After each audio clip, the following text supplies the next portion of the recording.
yang mengikuti seleksi atlet itu sebanyak 118 orang. Itu Dari 4 cabur ya, dari 4 cabur pencaksilat, voli, panahan dan voli tinju. Pak, dari 108 orang yang mengikuti seleksi itu akan diterima berapa orang, Pak? Ya, kita akan melihat masing-masing per cabur, sehingga nanti peregunya, misalnya voli 1 tim, kemudian pencaksilat 1 tim, tinju juga, ya kita menyesuaikan apakah kelasnya ada yang cocok di proses seleksi ini dan juga panahan. Pak, proses seleksinya ini apa saja, Pak?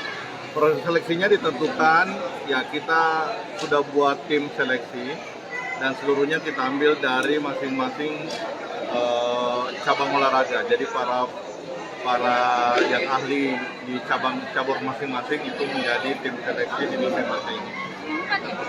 Cuma 4, jadi hanya 4 yang menjadi konsen dulu tahun ini untuk unggulan di Kabupaten Maros. Jadi 4 cabang ini diharapkan juga ke depan bisa lebih memberikan masukan. Misalnya di sektor di cabur pencaksilat, voli yang mungkin kita kenal terutama voli wanita yang selalu menyumbangkan juga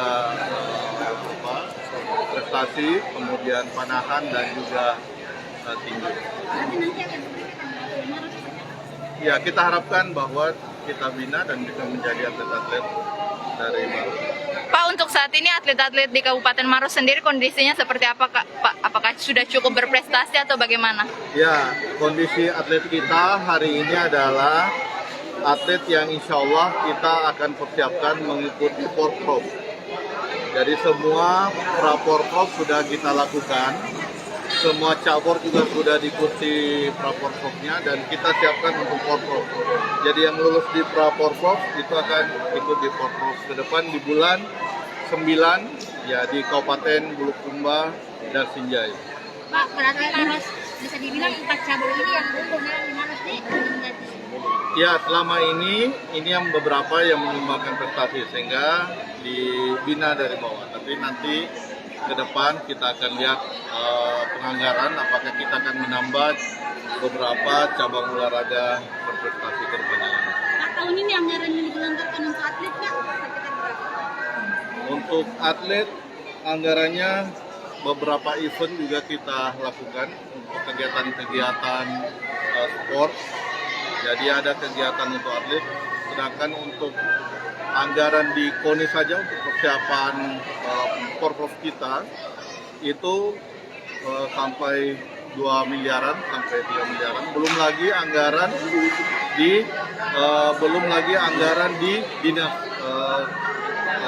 kebudayaan, pariwisata dan olahraga. Jadi total sekitar berapa?